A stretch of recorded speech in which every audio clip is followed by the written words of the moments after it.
If there was ever an episode of this podcast which you should make sure you listen to whilst all tucked up in bed like a big tasty cinnamon bun, it's this episode of that song from that movie.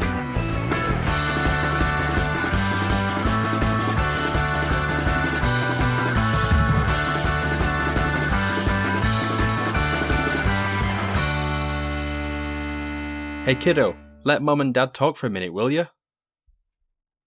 No, Alex. No, it's not making any sense to me. It's not going to me. Go on. What should it have been? It should have been sleep. It's the Green Goblin putting Spider-Man to sleep. Never in a million years. Thank you for joining that song from that movie, the journey through the very best and worst of movie songs.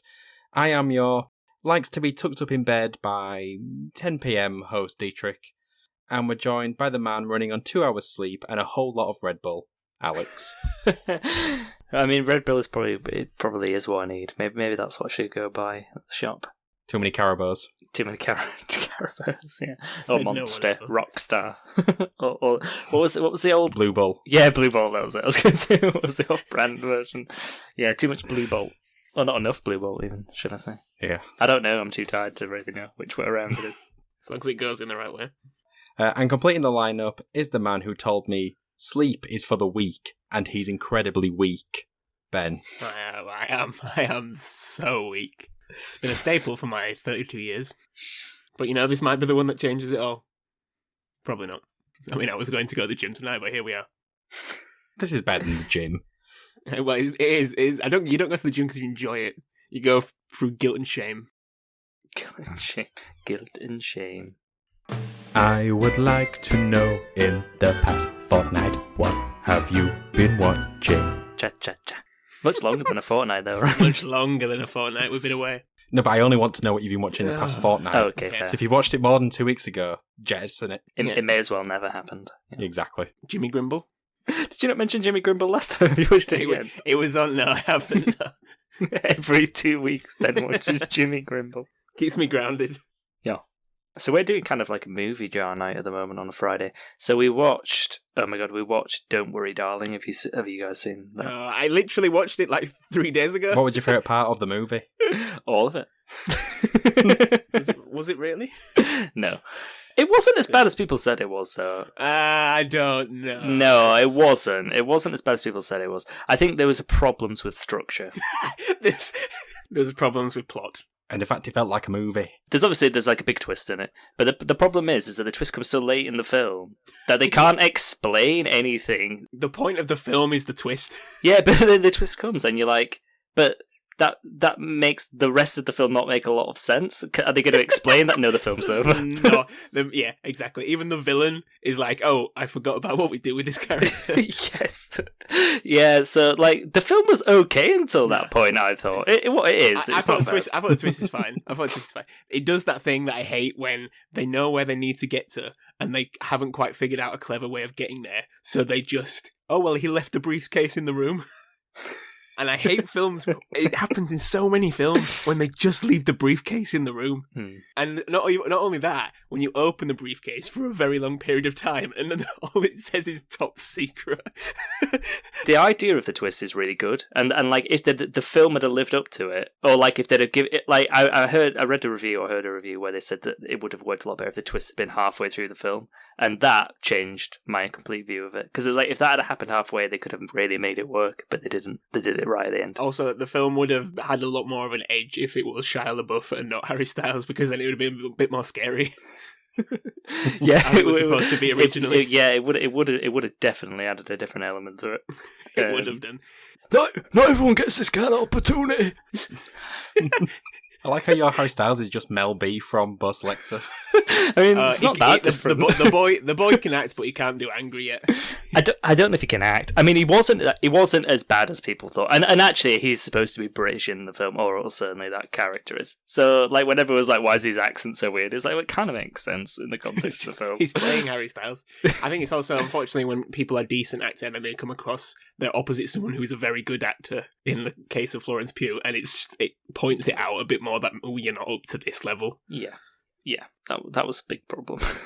Like Neville Longbottom in Happy Valley. Oh, he was all right. He didn't have many scenes, so it's fine. I also, what else did I watch? I watched the film Singing in the Rain for the first time. Much better film. Great film. Much better film. Absolutely fantastic film. I've been to the cinema 3 times since we last recorded. Oh, you have. You talked about you saw Everything Everywhere All at Once, didn't you? I did. I finally went to see it. Thank God. Best film ever. Well, Was it worthy of its best picture? It's the best film of the past 10 years, probably. it was an incredible movie. I really enjoyed it. And I'm glad I saw it at the cinema, because I don't think if I'd watched this at home when I had distractions around me, I would have quite enjoyed it as much. Yeah, I get that. That was one of the 3. Oh, yeah, you also saw the film that I was going to go see today, originally. You had a busy evening planned. Well, I mean, the film originally was taken over by the gym. He was going to the gym with Guilt and Shame, and what were you going to the cinema with? Who was that? that was where the Guilt and Shame would build up. Yeah, so I saw Ant-Man, and I saw John Wick Chapter 4, and it's one of the greatest movies ever made. I would say it's the best movie made in the past 10 years. No, wow. so what I want to get to the nub of it. Obviously, I've not seen it, but I saw your message in our collective group on a social media platform known as WhatsApp, and you'd said that, and I was like, but what differentiates it from John Wick 3 and John Wick 2 and John Wick 1? An extra hour of John Wick. Yeah, but how is it really different? long. How is it different? Is what I wanted to know. Do you like them, Alex? I don't mind them. Like, I've seen them. They do what they say they're going to do. Like, they are fun to watch. I mean, there's not much going on beyond that.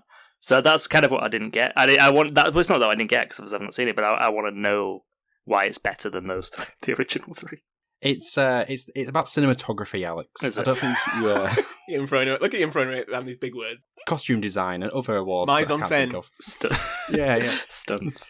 Onomatopoeia and stuff. Onomatopoeia. Fantastic onomatopoeia. It's just like an incredible series of action sequences, including one which might be the best one I've ever seen in any film. Just the way it looks, the way they do it. Yeah, but does it involve a butt plug like in Everything Everywhere All at Once? Yes. Oh, shit, spoilers. Oh, now I'm going to see it. Is it better than the pencil scene from John Wick 3? John Wick 2? Whichever the pencil scene is from. It's one of the John Wicks. The thing is, they'll blur into one. They really do blur into one. They're all just one long film, aren't they? Basically, just one long action sequence that's stringed together. It's like playing, do you remember Stuntman on the PlayStation? Yeah. It's like playing, it's like watching that unfold. Wow. So to answer your question, Alex, it's pretty much a continuation of the same story. So it's pretty much the same, except it just looks even better because they're doing even newer things. Right. Okay. I mean, I'm sure I'll watch it at some point. The pacing of the movie is a lot better, whereas in 2 and 3 at parts it feels like a slog. Yeah, it feels like it's another action sequence, it's another fight scene, it's another scene where he shoots 5,000 people.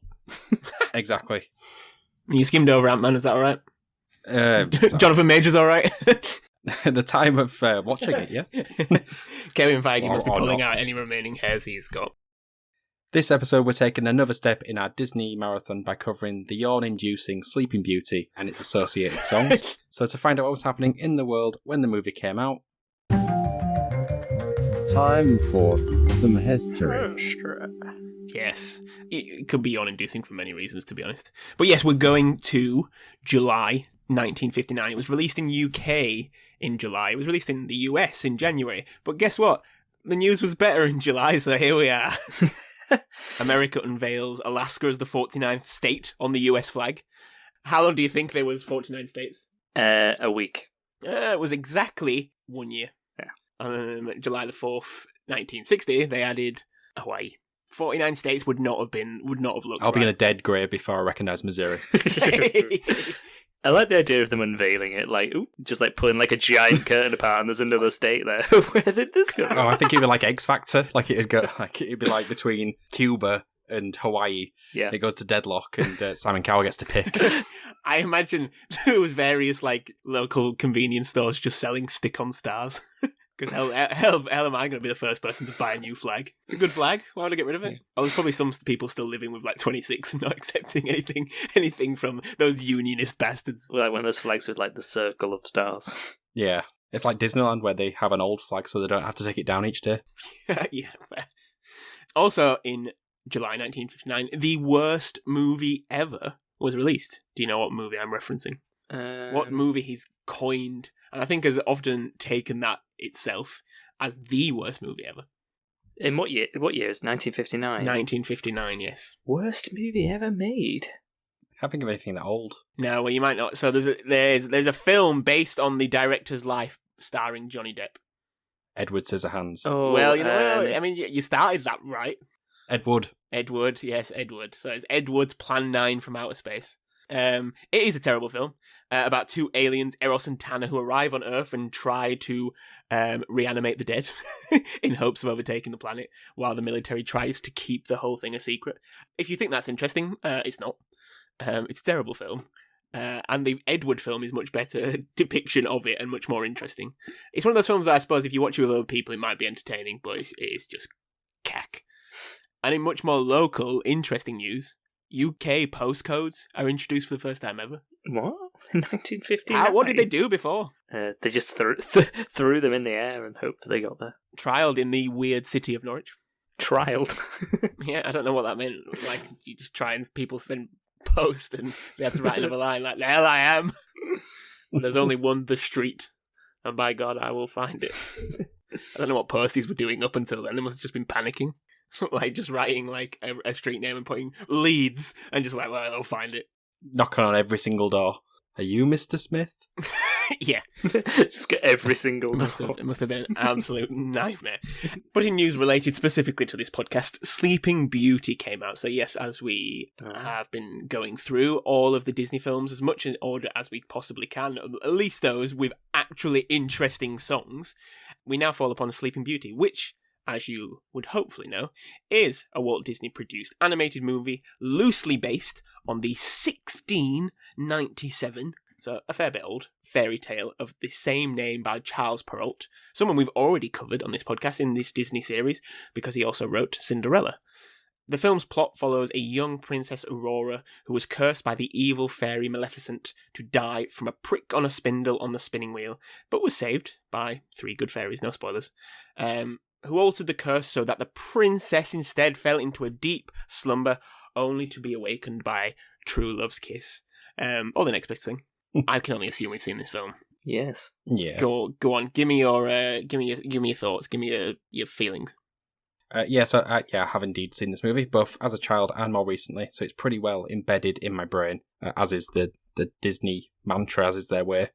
I have mixed feelings about this movie, and I don't mean that in a sort of it's middling or a classic, as I already said in this podcast, it's fine way that we always seem to do.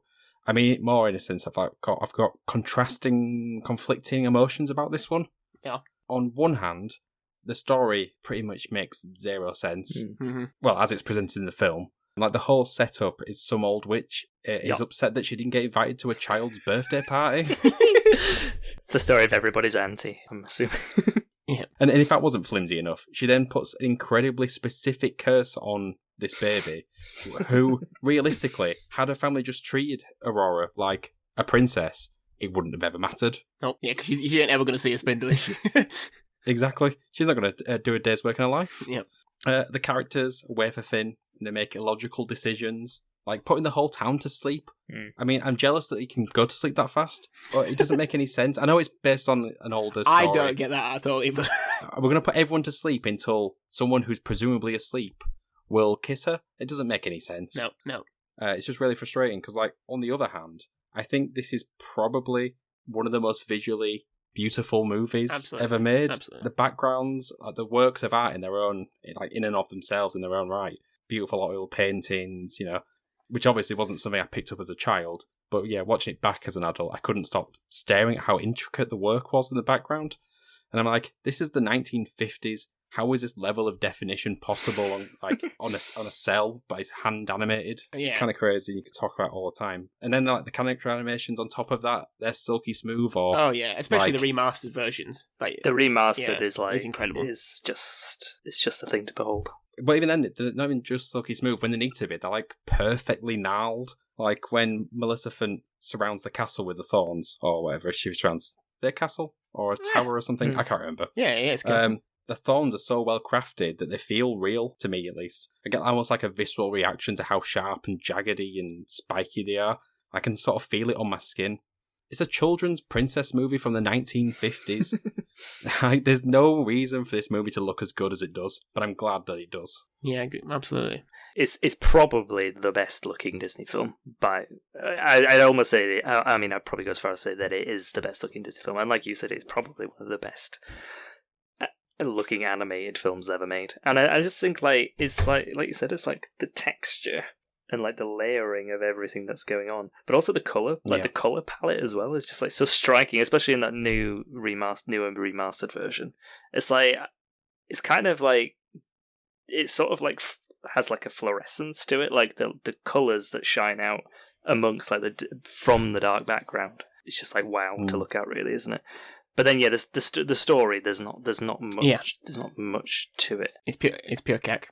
Yeah, and I think it probably is because maybe they stuck quite rigidly to original fairy tale or the opera that the music is based on. I'm not sure, but I think in some ways though as well, it feels like it's like the last classic Disney film in terms of it being like about like a traditional princess fairy tale. I mean there probably will be examples later down the line maybe, but it does feel like it's the last one of that sort of, I don't know, right at the beginning of us doing this, which feels like forever ago, maybe like 2 years ago, you said there's like different categories. I don't know if this is like the beginning of the silver or the end of the gold. This is the silver age. We're in the silver age. Yeah. Well, I don't know. I just feel this feels like the end of the original films to me.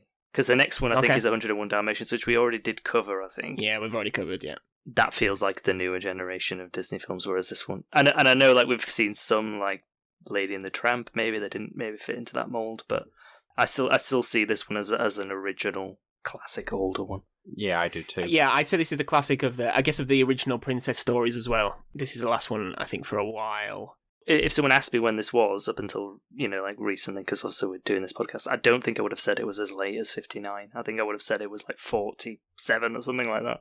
I don't know why. I mean, when you look at it, like you've said here, like it's literally stunning. So it's like, I don't know if it could be as early as the 30s one. Well, I think for what are considered like the Disney princesses, it's 30 years until there's another Disney princess film, which I think is Little Mermaid. Because I think that's 89. Yeah, which is not like in the same tradition. And there's a lot of films in that gap.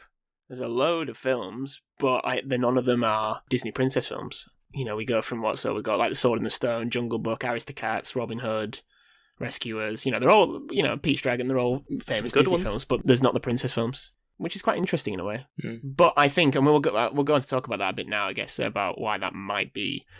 Because up to this point, this was the most expensive Disney animated movie to date. It cost $6 million to make. I think in the same year, Ben-Hur came out, or was around this point, and Ben-Hur cost about 13, 14 million.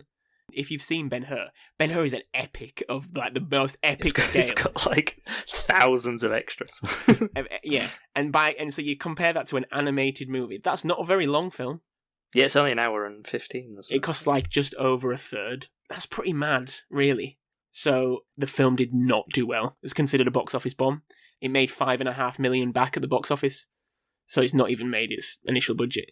And there's various news articles, magazines, sort of analysis pieces trying to figure out, looking back, why that might have been. Why do you think that might have been? Because up to now we've had a lot of success. Peter Pan done well, Alice in Wonderland's done well, Cinderella's done well. Did you say it was released in January in America? It was released in January, yes. Isn't that like traditionally the death slot in terms of movie going, because people have just paid for Christmas, so they're cutting back on expenses and frivolous stuff? I think that, but at the same time, the biggest movies of all time usually come out in, like, Avatar came out in January. The original Avatar. Like, I think a lot of big films, I think if people want to see it, they'll see it regardless. So I don't think that's exactly why it did this bad. So it was 4 years between this and Lady and the Tramp, so there's a bit of a gap. Alex, have you got any thoughts? I wonder whether there was sort of like a backlash against animation in some way. Maybe people were sick of it, or... Yeah. From the bits that I've tried to like read up on, that does seem to be a part of it. So it felt like how cinema was going and how Hollywood was changing in the late 50s, early 60s. People were moving away from that fairy tale, like, schlock. There was a lot more films going towards adult audiences. The noir was doing well. Epics were doing well. musicals, musicals were doing all right, but a lot of the big studios, like you think of like the golden age of Hollywood just before then, like MGM, RKO Pictures, Paramount, Warner Brothers, a lot of those studios in the late 50s like started doing pretty poorly. They were just having a lot of bombs, and a lot of them started going to more independent, smaller pictures and like really pushing them.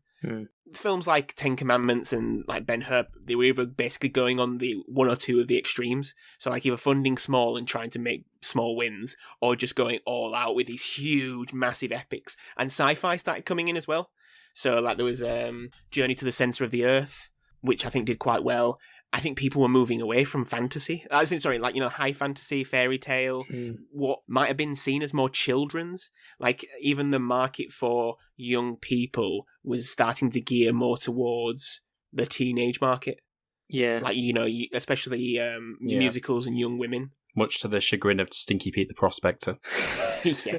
And Hitchcock was doing well, like thrillers were starting to come out, like North by Northwest, films like Psycho was 60, wasn't it? Psycho was 60, yeah. But like musicals, for instance, were still big, weren't they? I mean, in the 60s, you had Oliver. King and I has just come out, has done really well. Sound of Music and West Side Story. So, you got like, two of those were Best Picture winners. So like, musicals were obviously still very big in cinema, but this is not really a musical, is it? Well, yeah, that's what I was going to get at. Maybe they were moving into a different place. And so like, this kind of like chill, like you said, like this childlike fantasy tales were kind of less interested, less on vogue, I suppose. And those epics and all those Hitchcock films are really story driven, narrative driven, really interesting. The twist starting to come out, kind of giving audiences a bit more respect. This film is, like, as we've discussed, is basic as, and that was Walt Disney's way. Walt Disney was like loved animation in a style more than a substance way. Like he would just take old stories, buy the rights to them and put them on screen. Like his thing was that you can make animation do what reality can't. But now you've got films like Ten Commandments, Ben-Hur, Journey through the Center of the Earth, also doing that with actual real actors. Maybe this just didn't have the love affair. Then they changed their art style after this, so I think they developed a way in this film, which is why it looks so beautiful, that costs so much. After this, they went to what's called the Xerox method, so it was starting to like mass-produce digital print, so everything was a lot easier to make. But that was because this film did so poorly that they just had to shift how they worked. And why I think a lot of the films that come, they started to like the famous sort of reprints. So like Jungle Book and Robin Hood use a lot of the same scenes, just reprinted over. Yeah. That's the Xerox method. I remember this from the 101 Dalmatians episode. Yeah, which was the first one, wasn't it? I think they used the method. Yes, yeah. So, right. Absolutely, yeah. So maybe if they did more musical songs, it would have had more of an appeal, because these songs aren't really musical. They're not they're not sing-along songs. No, I mean, because they're based on opera music, aren't they? Or they're based on a symphony music. It's not the same. It's not show tunes. Because it's interesting. Because I mentioned Singing in the Rain at the beginning. I think it came out the same year. Did it come out in 59? It came out in a really similar year, and it might have been 57, 58.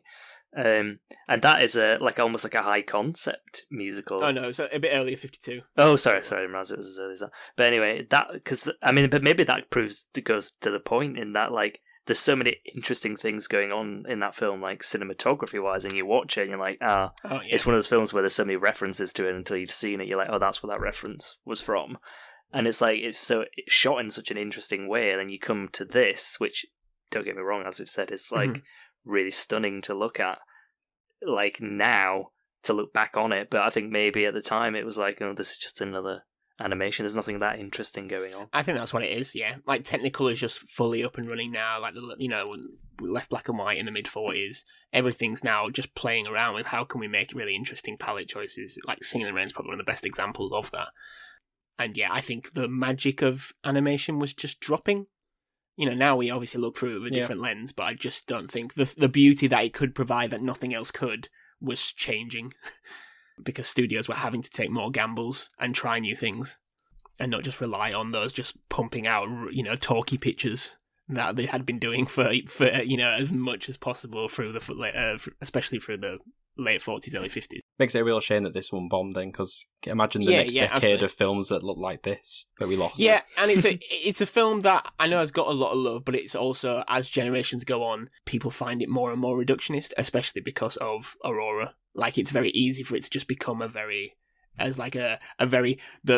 most basic analytical viewpoint of this film, of that it's like a misogynistic because it's just a woman waiting for a man to save her. And, you know, if you were at the most basic level, you could just say that from the film. And as, you know, time goes on, that critique just gets easier to make. And therefore the film, I think, loses out on that, which is a shame because the animation of this film is, well, it's just incredible. The music, though, well, we'll see. So, yeah, there are various different iterations of songs in this film, and there's quite a few, but I really cannot be bothered to talk about them because some of them are so brief, so pointless. Some of them are just reprises of different versions of the songs. So I'm going to talk about four in particular. The first one we're going to talk about is called Hail to Thee, Princess Aurora, which is the opening song for the movie and is a choir rendition as we are introduced to the birth of Aurora and her... Is it a christening? Is it her just a birthday party? I don't know what's going on. But basically the kingdom is going to pay their respects and well wishes. Everyone's been invited apart from someone. Little someone. She was left off the guest list for whatever reason. Everyone just looks like, oh, we meant to call you. That is Maleficent. But yeah, the song, what do you think as this film is introduced? To me, it feels very much like this is that typical Disney opening song that no one really ever cares about. The song kind of washed over me, but this was like, as the opening scene is when you really see this like incredible visuals start to happen, and like it almost looks like a sort of like a cardboard puppet theater. It does, doesn't it? Yeah, that's what I thought. Yeah, and it's kind of, I guess, I mean, that might be intentional but I mean, I guess it plays. I don't know. Were they still, when we're talking about the old animation method, were they still kind of using that layered cell approach? Probably, yeah. I'd say so. But anyway, like everything just looks like so textured, and these colors, like I was talking about earlier, like these fluorescent kind of like reds and greens, like really shine against this darkened background, and like I don't know, it's just like a visual triumph to watch it. But the song just kind of is just there playing along to it, and you're just kind of distracted by how good it looks rather than how good it sounds. Because I think it's just like a vocal chorus, isn't it? It's not. There's no distinctive voice to pick out. It's just like it washes over you a little bit because it's just like deep voices singing in chorus, and you've got nothing really to latch onto. It's just background noise almost. Yes. I think it does fit more in this because it is a march song. Yeah. And it's a march. Yeah, exactly. That's the only thing. Yeah, it has a nice bounce to it, doesn't it? It feels like a marching band song. Like a very British sort of, you can imagine military troop with big hats and drums walking down the Mall with this sort of thing going on. Just change out Princess Aurora to one of the royals that people like in this country, which is difficult. Princess Anne. Prince Andrew, yeah. Diana's ghost. I often march to the memory of Diana. I think a lot of people do. The People's Princess. I wonder if Maleficent was invited to her birthday party. Well, it's probably the way around. Diana probably wasn't invited to someone else's. Yeah, it's a good way of putting it.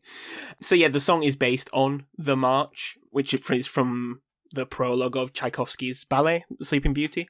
As Alex has alluded to a few times already, almost all of the music is based on that. It is, in some ways, it's directly taken from the opera, but made worse. If they had more, but that's the thing. Like, it just feels like it's slightly reduced and added a choir. Like, if they added like the full like brass, it feels like they just take that away. Like, if you listen to the Tchaikovsky's Sleeping Beauty, it just feels so much more epic. Like, you go on YouTube and just type in the march. Yeah, it is this song, or in the music from this song, but just 10 times better. Do you think that's something to do with the audio capabilities of cinema at the time? Do you think they weren't able to layer it as much? Because you probably need... I mean, I don't know what the track recordings were like at that time. Yeah, you are probably right. Probably couldn't get all those sections, because, you'll have, like horn, string, percussion, whatever. They might have been able to bassoon. Yeah. So I don't know, but that could be the reason it's a bit tinny. When you look at those behind the scenes that you get with the Blu-rays that there is for this one, and like you've got Walt Disney introducing it, they sometimes show the band, and it is just always smaller. So I don't know if that's just like a session band that you would have. They didn't have like a full-on studio, or like where Tchaikovsky probably recorded in a huge concert hall that is specifically designed for acoustics as well. Yeah, and to be honest, like the record, if you search on YouTube, the recording you'll hear maybe won't be the original. It'll be like a newer version. No, because that'll be as tinny as possible. Yeah, exactly. Yeah. So I think, and it was made to be. The music was written to be played live in concert, with opera. Remake Sleeping Beauty. Do it again. Yeah. I don't know. Get Tchaikovsky back. Bring him in. I'm sure he's not doing it. So yeah, the next song we wanted to talk about, well, one is a strong word, is I Wonder. Now this is a song. Is it a song? It's more like a vocalization. It's like someone practicing scales.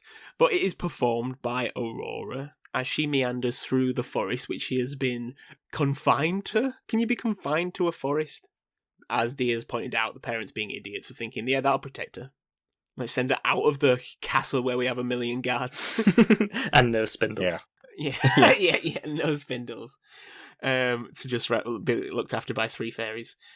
What do we think about this song? I wanted to include it because I do like the performance. The lady singing is someone called Mary Costa, who I can talk about later, but what do you think?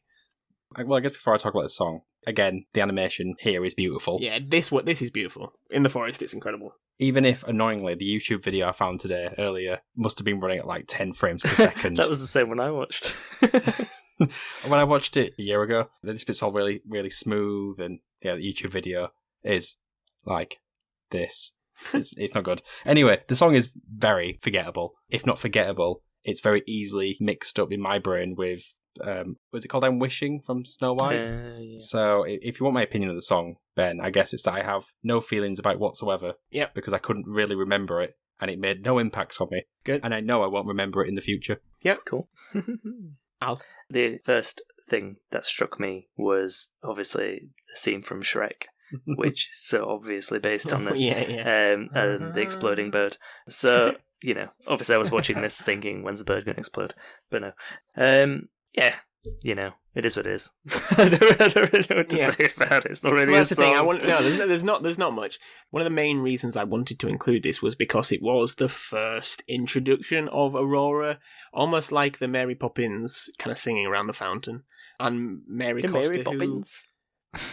Mary Costa, I think she's, of the 3 original Disney princesses, she's the only one still alive. She apparently has done quite a lot. She's on the Blu-ray version. If you have the Blu-ray of Sleeping Beauty, she talks a lot about her performance. She was quite an acclaimed operatic performer. Had various experiences throughout her life. She sang with Dean Martin. She was asked by whatever her name was, what's her name, Mrs. Kennedy, to perform at JFK's memorial. Jackie, to perform at JFK's memorial. She was very well liked, sang like the Traviata, Midsummer Night's Dream. This is her most famous role. Apparently, Walt Disney fell in love with her voice as soon as he heard it. And it is a nice voice. What do you think? 'Cause I think it does sound... We're talking about this as almost being the last of this type of Disney film. It does feel like that old singing style as well. I think Alex has alluded to it before on other episodes, maybe when we're talking about Snow White. It's a very specific style of singing. Yeah, I mean, it has that kind of... It's sort of like a gramophone sound, isn't it? Yes, that's what you described it. It's kind of a... It's a step up beyond that, but it's different from, say, the last episode, which was Lady and the Tramp, which was kind of sounded much more contemporary. I guess this is still very much in the mould of... Probably because of the operatic music in the background, but it's still... it's definitely still of that older school. But I think she has a pretty incredible voice. I think it can't be argued. I think I'm looking forward to getting into the later films, the Disney films, just because, like every episode we do, I feel like there's like one main song which everybody knows from that film when we talk about it, and then there's all these like other side songs that aren't even really songs. Absolutely. Whereas obviously you get into like the 80s, 70s, 80s, 90s, noughties. There's like a full soundtrack of like 4 or 5 proper songs that you can get your teeth into. Absolutely. Which is just absent from this film. Well, sorry, Alex, for bringing it up. No, it's fine. Maybe we should have done it the reverse way around. I've disappointed you again for many years, but that's how it works. Nothing new. This one's also based off the bridge for the Garland Waltz from Tchaikovsky's ballet, the first 30 seconds. They basically took all the music, obviously, from that ballet. If you are listening thinking that all the music that you hear comes from Sleep Beauty, you're wrong. Everything's stolen in life. Nothing's original. Get used to it. Moving on. Just absolutely wrecked the listener. Well, it's their own fault for listening. Well, I love you, really. Except you. After those first 30 seconds of the Garland Waltz, the bridge from the Garland Waltz, the rest of the song is what we know very well as Once Upon a Dream. That song that Alex alluded to, that one song that we know. Yeah, it's this one. Of course it is. This is the main title piece of the film. It comes about when Aurora and Prince Philip meet in the woods. They fall in love at first sight, as we are so accustomed to in these early Disney films. And they begin their, I guess, very brief, swift romance that has a few dragons in the way. This is an iconic Disney song. What do we think of this one? It's iconic. It's iconic, yeah. As you said. Shout out to Sammy Fern and Jack Lawrence, right? This is just so recognisable with this film, and I think it's the song, as I've said. Do you like it then? I do like this one. Yeah, I do like this one because I think it's, when you hear it, it does take you back to watching these films as a child. I think it's one that you really remember from the classic films because it's the only proper song from this film, really. And yeah, I like it. I like the waltzy nature of it. I like that it's hard to put into words, really. But I just think it has nostalgia in it because of like what I said in that it reminds you of watching it as a child. It reminds you of those older Disney films that you kind of loved watching. I guess, like, times have very much moved on from 1959 and probably did, had moved on in 1959 from the message that this film portrays about romance. Yeah. But, as we've said, like, you look at this film and it's so beautiful to look at, and then you put this song over it and, like, it's just, it feels quite dreamlike, doesn't it? And obviously that's the point, but it feels very, it's like wells up this idea of romance in your mind, even if it's like a, not the best form of romance, but it does still, like, you still watch it kind of like with an uplift within your soul, I suppose. So I mean I like it just because of that. It feels like a piece of music from that time, but it feels like a song that you could listen to over and over again and you wouldn't get bored because it has this resonance with it because of what it says about your youth, I suppose. I don't know. Just saying words now, I know. Yeah. I'm just saying words now. There we go. Get that as a poster. The official tagline of that song from that movie. I'm just saying words. Yeah, I'm just saying words now. Just saying words. Just spitting bars, saying words. I think for me, Once Upon a Dream is up there with Wish Upon a Star as like a Disney staple where they're so Disney that they've evolved beyond the movie that they're from. They're just part of the Disney lexicon. Even though it's not a Disney original in the truest sense. But to me, similar to Alex, it sort of evokes memories or makes me think, I'm sat in the parks in a bandstand and this is playing, or I'm watching the fireworks and this is playing. I almost don't associate it with Sleeping Beauty so much as just Disney, the brand Disney. Yeah, I'd say the same, yeah. Which is a shame, because it is a beautiful visual, as I've mentioned about a billion times, and we all have echoed the same thing. Yeah, we've been saying and it's a wonderful song in its own right as well, I guess. I think I prefer the, this is me, I could either sound incredibly pretentious. I don't care about early sound, but I think the ballet sounds better, personally. That's fair. I mean, it does sound good. I think the Garland Waltz sounds better than this song. Yeah. I don't think the lyrics do nothing. Yeah. I don't know about that. I think it adds a bit of a sachet to it. Well, I guess a bit of a dreamlike. I know it says dream, Yeah. which is a bit lazy in terms of using that comparison, but I think it adds a sort of, sachet is the only word I can think of. And I don't think it goes over the top because it doesn't, pack it full of lyrics. It just has like this kind of repeating, and like waltzes kind of have this feel anyway. It's a bit of like a lullaby kind of esque sound to them, which obviously Yeah. links to the whole idea of dreams and fantasy and the slumber Yes. that is the inevitable slumber that is coming. So it feels like it's dragging you into this kind of sleep state. So, I agree more with Dee in that I like this version. Probably, I mean, I have nothing against the musical version, and I'm sure it probably has a nicer, more impactful sound, coming from a full symphony orchestra. But I like the lyrics to it because I think it ties in with the story, and they could. I don't think it would have worked if it was just the music over the top. I think it needed some lyrics for the film. That's definitely makes sense. Can we all agree that Prince Philip needs to back off a bit? Yeah, he's very forward in the scene, isn't he? He's been dead for a few years, hasn't he? Well, yeah. I mean, well, I don't know what else to say about that one, D. You're really coming at the Royals today, D. Yeah, I have. Take that, Diana. Are you saying, Ben, that she should have got with the owl in the red cloak? Well, I mean, they would have made a more interesting film. I love when the owl shrugs, like, I don't know, when he starts dancing with How many Disney films has the owl been in? I feel like he's been in a lot. Yeah. When you learn to draw an owl, you one way, it's that meme, isn't it? Where it's like, how to draw an owl, where it's like, draw these two circles, and the next panel is just draw the rest of the fucking owl. So we're arguing, disagreeing on which version's better. There's definitely another version that's much better. But I'm going to pause on that one just for a moment, because there was a version of this song released for the film Maleficent, which I think was 2014, which was a Lana Del Rey version that got a lot of acclaim. Now, Lana Del Rey is she's a singer. She's a singer.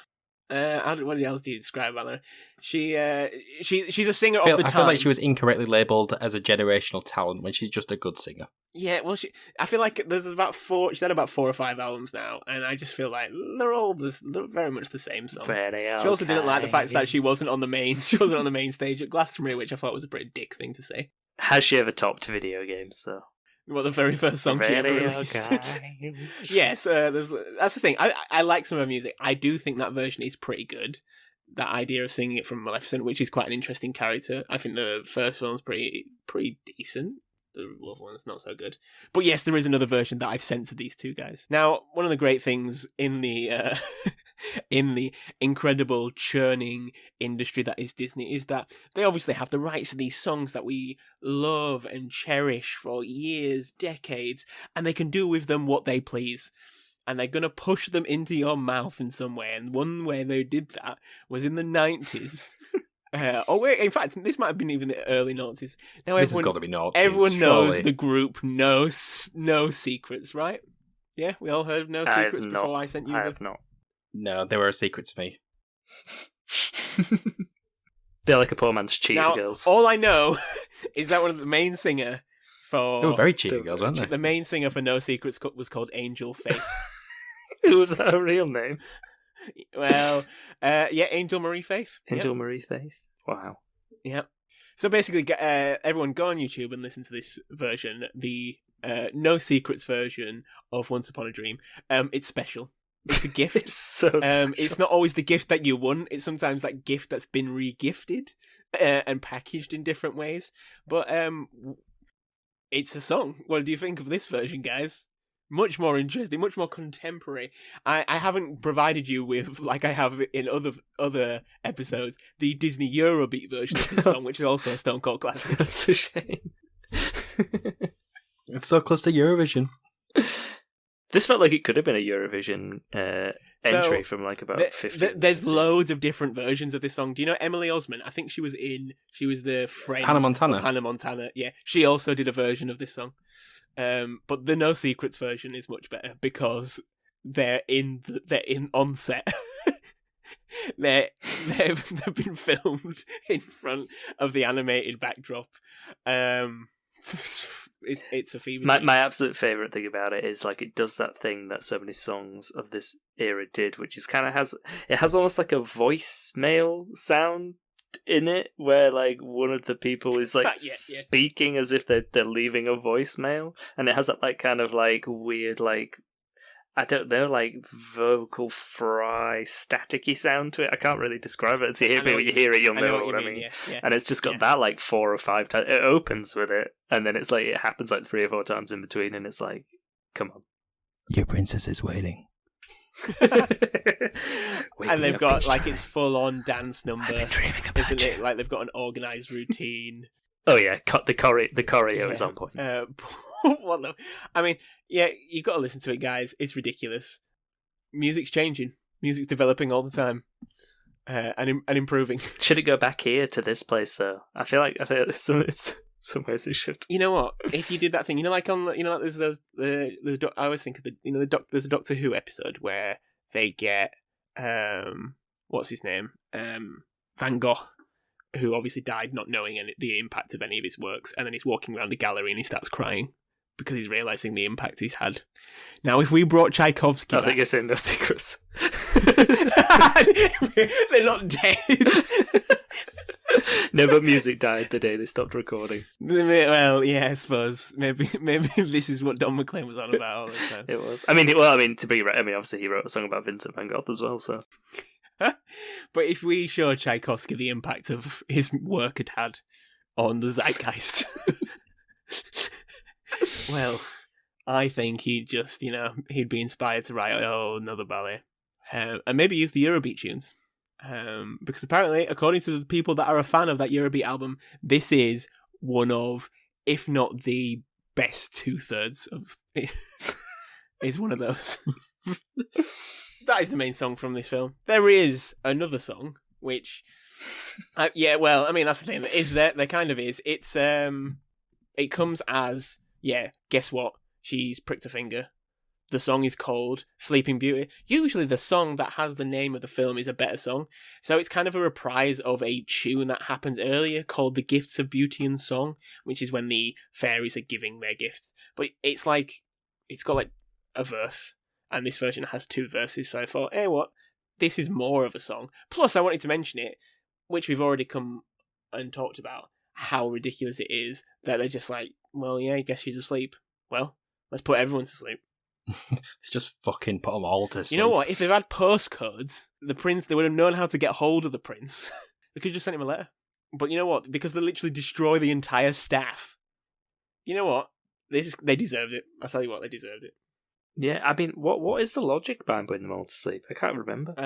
Is it like a stasis? Is this where Walt Disney got his idea to put himself in stasis until they found a cure for whatever he had? I mean, is that true? Is it going to turn out that is he going to get brought back at some point because he has just been in the cryo? I know it was one of those things like Marilyn Manson having a missing rib, or like everyone feel like they knew this fact that he was in cryogenic sleep because he had cancer or something. So you know what? Maybe it's true. Is that what the film Frozen was about? Well, yeah, it is. Wasn't there a rumour that the reason why they called Frozen Frozen is so when you Googled Disney Frozen, it would come up with the film and not conspiracy theories about Walt Disney? They're directing him away. They're directing him away. That makes so much sense. And then that makes sense why they called the next one Wreck-It Ralph. I thought you were going to say Frozen 2. Like, anyway. Is Walt Disney Frozen 2? Electric Boogaloo.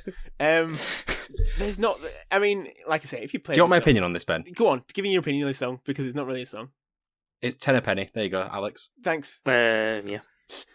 All I like is when you look at the song in the list. Apparently, it's preceded by a song called Scumps. I couldn't find anything about Scumps. Scumps. I want to know what Scumps is, but it's also called a drinking song when they just start saying Scumps repeatedly. I couldn't find it. Scumps up. Scumps. Put your scumps up for Detroit. I love this city. Well, now that all that muck is over and done with, the more interesting time of the podcast, yes, take part, guys. It's the top 5. Top 5. Cheers in the background. Thank you very much. Now, I'm a big fan of Dungeons and Dragons, and guess what? This film has. It's got a bloody dragon in it. Mm-hmm. I mean, it's pretty epic, to be honest. That animation when they're fighting the dragon. Oh yeah. Sack all the other stuff. Why isn't there like an absolute banging like Iron Maiden-esque song coming out of this? But I'm interested in what are the greatest movie dragons. Yeah. So I have done what I usually do: collected various movie websites that have done these lists, compiled them, aggregated them. What are the top 5? I mean, the obvious choice. The truly obvious choice. I don't know the name of the dragon, but I'm going to call it Dragonheart from the film Dragonheart. Yeah, With the voice of Sean Connery. It was in some. It was lists that did like top 20s, and they couldn't remember any, so they put in after they'd gone through every single named dragon in Harry Potter. We were left. Yeah, it's not really in there. So what you're saying is it's in the list. It's not in the list. It's not in the top 5. Smaug. Smaug is number 4. Yes, well done. Toothless. Toothless is number 6. It wasn't in a lot. Yeah, I was expecting that. A lot of people just didn't have it even in the list. That's all. I was surprised. God, I want to watch Dragonheart. Mrs. Now. Donkey. I want to watch Dragon. No, shoot, no. It was in some list, but no. The dragon from Pete's Dragon. Pete's Dragon is in there at number 5. Norbert. Norbert? From Harry Potter. Is that not his name? Oh, right. You said it was Harry Potter. You said there was one from Harry Potter. Yeah, well, they've all got like their names, like Hungarian Horntail and things like this. Yeah. Norwegian Ridgeback? Yeah, Norwegian Ridgeback, yeah. Okay, let's think. Is it Aragon? You're doing the thing. You're doing the thing that you always forget to do. Oh, the one from this film. Yes, Maleficent. What about when the witch from Sword in the Stone turns into a dragon? Is that one? Because I think that's a more iconic dragon scene than this one. No. You're wrong with though. Okay. Seeing as friend of the podcast M from Verbal Diorama covered it recently, what about the dragon from Reign of Fire? I was just going to say that. Reign of Fire is a great film, but no. You're going to need some clues. So you've got the 3. one from Shrek. Come on. No, it's not there. It's not in there. We've already said that one? Yeah, sorry. Did you say that one? Sorry. The other 2 are animated. They are animated. Oh, yes. Puff the Magic Dragon. Nope. Does does what's his face from Neverending Story count? You mentioned It is in Falcor. It's in some lists, but a lot of lists use it as an argument of it's not a dragon. Yeah. It's some form of flying dog thing. Is it called Mushi? Is it from Mulan? Eddie Murphy. Mushu. Yes, number 2. Now the other one is what I consider to be my favourite film. Is it Crouching Tiger, Hidden Dragon? Chow Yun-fat. Yes, well done. No, it's not. Another animated film. Oh, is it Spirited Away? Yeah. It's Haku from Spirited Away. Haku, that's it. Yeah. Well done. You kind of got there with some guidance. Honourable mention, Dragonheart. That's a film that you don't see around anymore. I would watch that if that was on. Yeah, well, annoyingly, a lot of people put like the best dragon movies, not like the dragons. And I was like, that's not. I don't care about that. Yeah, because that is a film specifically about a dragon, as is Reign of Fire. Where I feel like like Mushu and Mulan. You know what, Alex? If this was the top dragon films, Dragonheart was in a lot of them. Toothless wasn't even in the top 5. Yeah, Toothless a film literally about dragons. Toothless should have been. Yeah, that's outrageous. Yeah, I know. Well, I really want to watch Dragon. That is such a fucking stupid film. Dragon talks like that. Yeah. And does it share a heart with Dennis Quaid? No, it's not Dennis Quaid, is it? It's the other guy. Dennis Quaid is in the film. Fucking hell, I need to go watch Dragonheart. If you can find it somewhere. Now, I could go on to the next segment, which is best song, but it feels like it's no point. Yeah, exactly. So should we just skip it to get us quicker to our rewatching Dragonheart? Yep. Fucking hell. Okay, let's just go straight to the ending. What happened to Dennis Quaid, honestly, though? Where'd he go? He's still raking in that Dragonheart money. I was going to say, the success of Dragonheart probably went to his head. I feel like I saw Dragonheart at the cinema, though, didn't you guys? 1996, you didn't see it, so you're fine. No. You'd have been blowing your flipping socks off. Maybe I had like a re-release. Oh, it is, isn't it? It's David Thewlis. Yeah, he does. It was the bad guy. Was he's it? The guy. I don't remember David Thewlis. Yeah, he's the guy that plays the half of the Dragonheart. You know, he's the evil guy. I mean, he's fucking scary. If you've seen that Sandman, he's bloody scary as sin. He's a good. He's a good actor. Fucking hell. You know what else is a good actor? I mean, Dennis Quaid. How Sean Connery played Draco. Is that the name of the dragon? That's unbelievable. Yeah, that's very clever, isn't it? Okay, so that brings us into another episode of that song from that movie. Let us know via a tweet which one you think is better, because by the time this episode comes out, Elon will have taken away the ability for us to do polls. Oh my god. So you can follow us on social media on Twitter, Hive, and Instagram Alex, what is our Twitter? What is our handle? Oh, it's TSFT and Pod. So you can also help the podcast by sharing this on Reddit. But Ben, what random subreddit should you share it on this week? Heart. Yeah. I think I knew that was coming. He's got a song by Enya. Right, where Come we on, go. come on. Next week started. Go on, if you can find it. Pencil it in. So you can help the podcast by signing up to our Patreon, buying our merch, leaving a 5-star review wherever you listen to your podcasts, or just telling your friends. All the information's in the show notes. So all that's left now is to do some goodbyes. So it's goodbye from myself, goodbye, and goodbye from Alex. Wake me up, Prince Charming. I've been dreaming about you. Is that your favourite quote from Dragonheart? No, because I would have been wake me up, Prince Charming. I've been dreaming about you. And goodbye from Ben. Oh, Scumps up. Scumps. Imagine Sean Connery saying the word scumps. I don't think he could. Scumps. Slabbing your chops. Oh my word. So goodbye, everybody. Bye. Oh my god, there is a sequel and 3 prequels to Dragonheart. 3 prequels.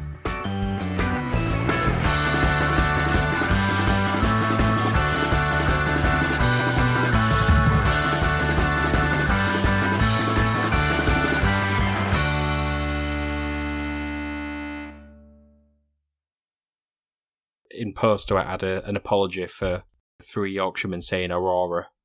Aurora, yeah. Aurora. It is not a name to call your kids if you're from Yorkshire, is it? I don't think it goes with any Northern English accent. How are you, man? Aurora. Yeah, yeah. Aurora. Aurora. Aurora.